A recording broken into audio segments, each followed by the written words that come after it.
Hey everyone, hope you're all having a great day. So, the tank role has for the longest time been one of the least popular roles in Overwatch, and in my recent experience, if you queue for all roles, it's basically equivalent to queuing for only tank, where more than 90% of your games are going to be tank games. This happens because the matchmaker struggles to find players willing to fill the tank role on each team, and a natural consequence of this is that players in other roles are forced to wait up to several minutes before they're able to find a match. There have been some improvements to queue time since the change to 5v5, but the tanking experience is still not perceived well enough to convince the 20% of the player base that we need to queue for tank. A lot of players in the online community blame this problem on the lack of a second tank, but even when there used to be a second tank in Overwatch 1, tank was still widely unpopular, which suggests that 6v6 by itself doesn't solve this problem. And if anything, 6v6, if implemented right now, would only serve to make the queue times even worse. Most proponents of 6v6 focus on balance as the primary issue of the tank experience, but in my opinion, if hypothetically we were trying to convince Blizzard to revert to 6v6, the most important goal isn't specifically to balance the role, but to convince more than 33% of the player base to think that the tank role is fun.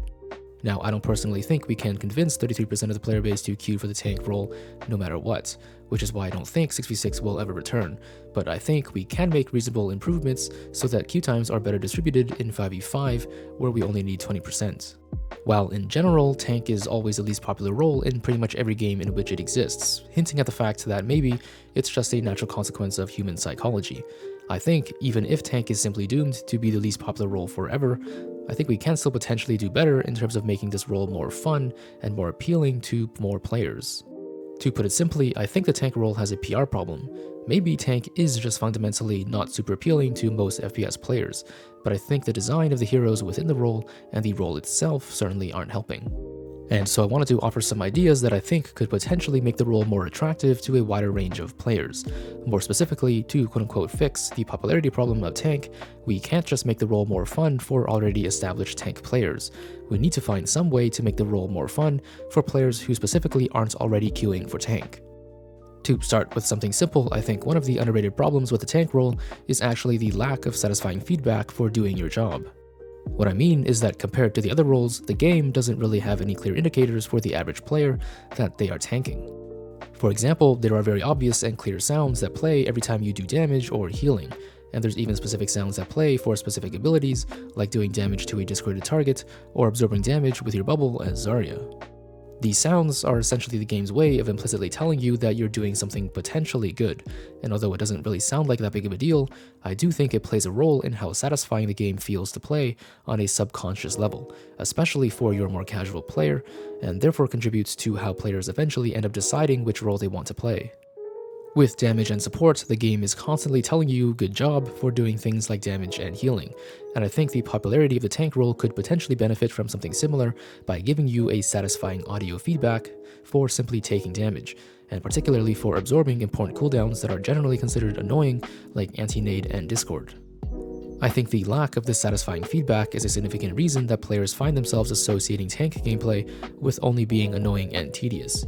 Yes, part of this perhaps also has to do with balance of said annoying abilities, but the fact that the game doesn't tell you that tanking these abilities is a good thing for your team plays a part in why tank feels psychologically so unsatisfying compared to the damage and support role.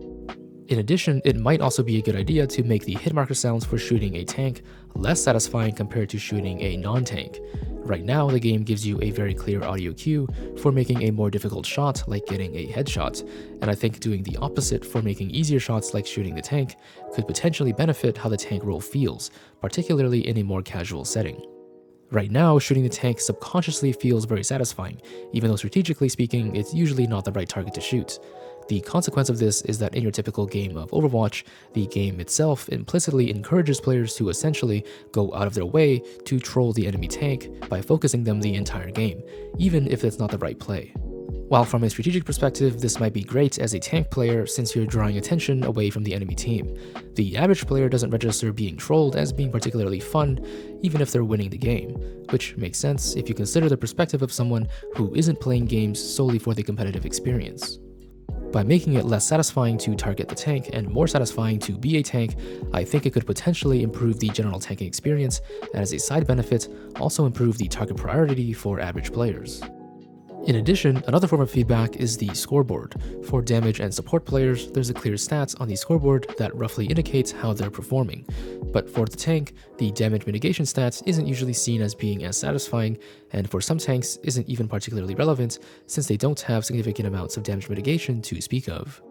While yes, Overwatch isn't about padding your stats, and the scoreboard doesn't tell the full story of the game, the reality is that most players don't see the game this way, and ultimately achieving big numbers and high scores feels satisfying even if it doesn't directly correlate to good strategy. If you want high damage numbers, you'll probably play the damage role.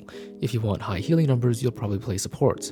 While tanks can themselves also achieve high damage numbers as well, I think giving tanks a specific tanking score could help the role feel more unique and provide a reason to play the role for your less strategy-oriented player. Instead of tracking only damage mitigated, I would suggest tracking total damage absorbed, which includes damage that was mitigated but also damage that was simply taken. Sure, taking damage is not necessarily a positive thing, and taking massive amounts of unnecessary damage to pad your stats is of course not a good strategy, but to be fair, none of the other numbers on the scoreboard perfectly correlate with good strategy anyway. By giving tanks a tanking score, it again serves to indicate to players that tanking damage as a tank can be potentially fun, and it gives tank players a number that they can feel good about. For players that are already aware of the fact that the scoreboard isn't everything, nothing really changes. But for those that aren't aware of that, which I would reckon is most players, it might make them see the tank role as more rewarding. It could also give tank players a little bit more ammo to fight against unjustified tank diff accusations. It's common to be accused of being diffed as a tank player when you don't have the same elimination or damage numbers as the enemy tank. If the scoreboard can show that the enemy tank only absorbed maybe 10,000 damage while you absorbed 25,000, it could potentially show that the reason you were quote-unquote diffed is because your team wasn't applying an equal amount of pressure on the enemy tank. As a side benefit, I think tracking total damage taken on the scoreboard could also potentially benefit non-tank players as well by showing who on the team is under more pressure and might need a bit of help. Beyond just psychology, a potential change to the core gameplay might be to give tanks a new passive. The most common suggestion is usually to give tanks some kind of passive debuff resistance across the board. While this could benefit the tanking experience, if we're specifically trying to make the role more fun to play, I don't think this alone is good enough to convince more players to queue for tank. In Season 9, the anti-heal passive was introduced to the damage role, making the role significantly more fun to play, and I think we could introduce an equally drastic change to the tank role as well. In my opinion, we need some way to make tank players feel rewarded for being the one getting hard focused every game, and a rather controversial sounding suggestion might be to introduce a passive that allows tanks to gain ult charge for simply taking and mitigating damage, and of course getting hit with CC. You would of course have to tune the ult costs to compensate, but I think this would have the potential to make tanking feel less irritating because it would actually give you a reason to want to get hit with all the annoying abilities like anti-nade, Discord Orb, Bastard Turret, Slumber Hack, etc. Initially, you might think that it would be terrible if we punish players for simply dealing damage, and that encouraging tanks to take damage would cause them to stand out in the open for no reason and feed. I think the most straightforward response to this is just that all of that already happens. Tanks taking way too much damage for no reason is something that support players are probably very familiar with.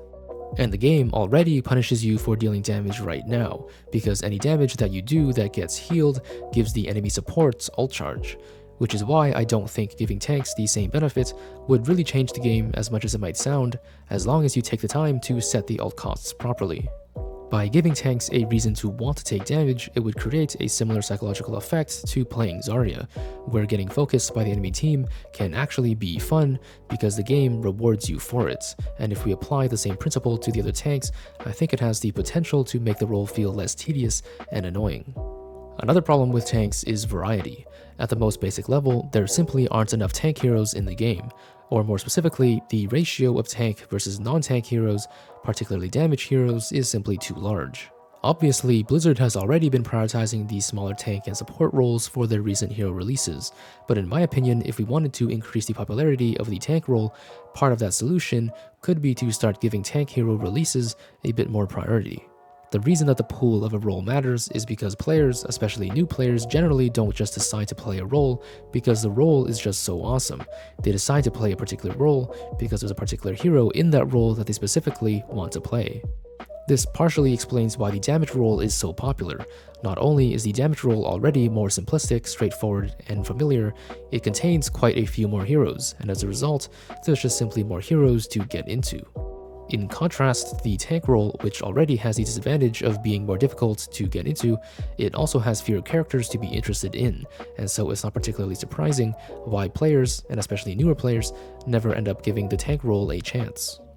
Of course, currently the support role is able to maintain a relatively healthy player base while also having the smallest hero pool in the game, but you can probably already think of some ideas of why that might be the case.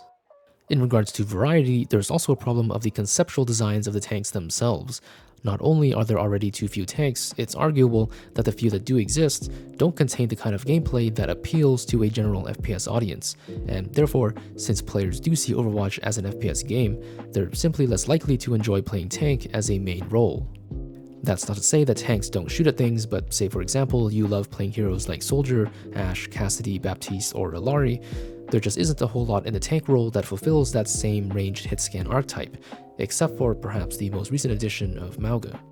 I'm not necessarily saying that we need more Maugas, but I think the overall concept of a ranged hitscan tank is something that would be welcomed by more FPS players, and something that I think the role needs if we want to improve the playability of the tank role for the general population.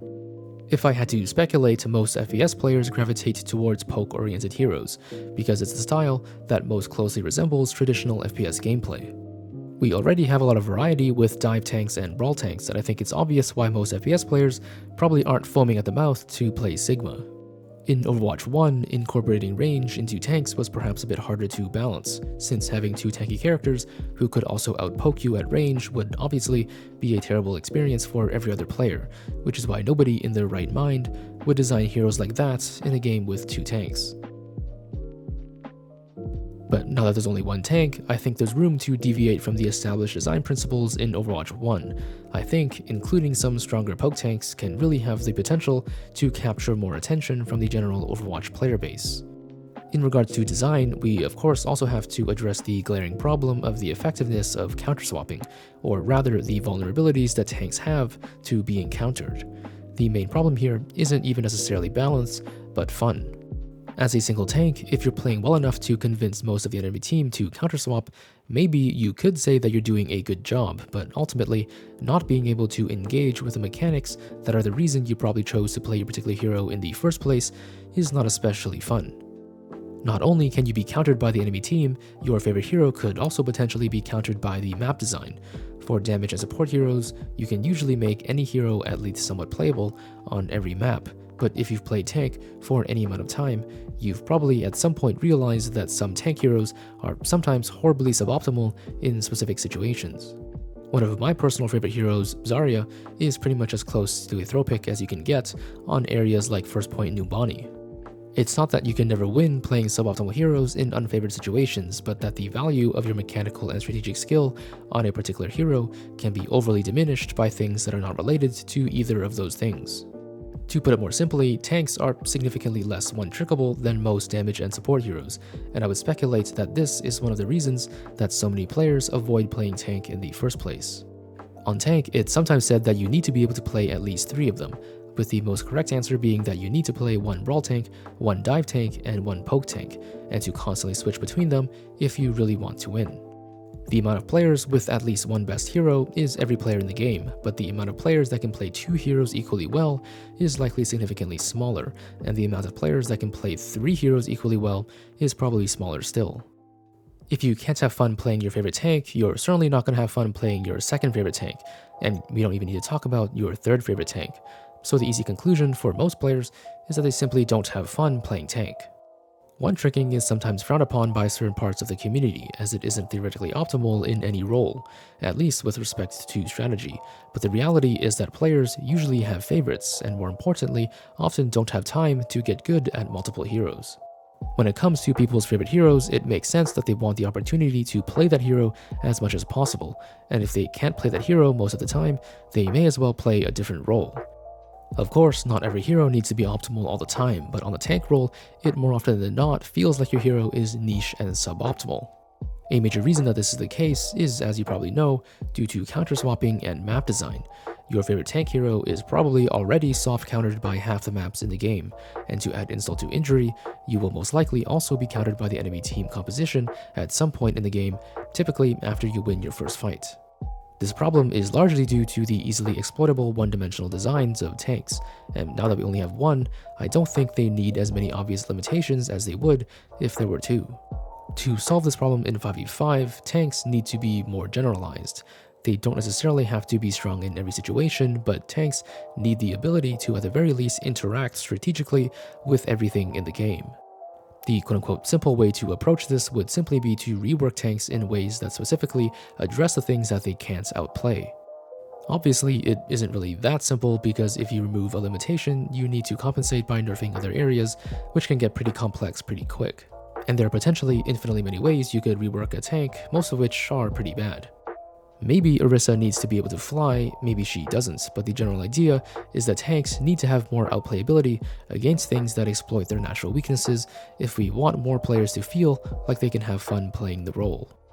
In summary, the 4 things that I think need to happen in order to increase the popularity of the tank role is that we need to make the role feel more satisfying, we need to make tanks feel rewarded for being focused by the enemy team, we need to introduce more variety and generally appealing designs, and we need to give tanks more ability to play around their weaknesses. And that's all I have to say for now. If you made it this far, I want to thank you for watching. If you enjoyed the video, consider subscribing and leaving a like and comment to support the channel. Feel free to let me know your opinions about how we could make the tank role more popular. And with that, I hope you have a wonderful day.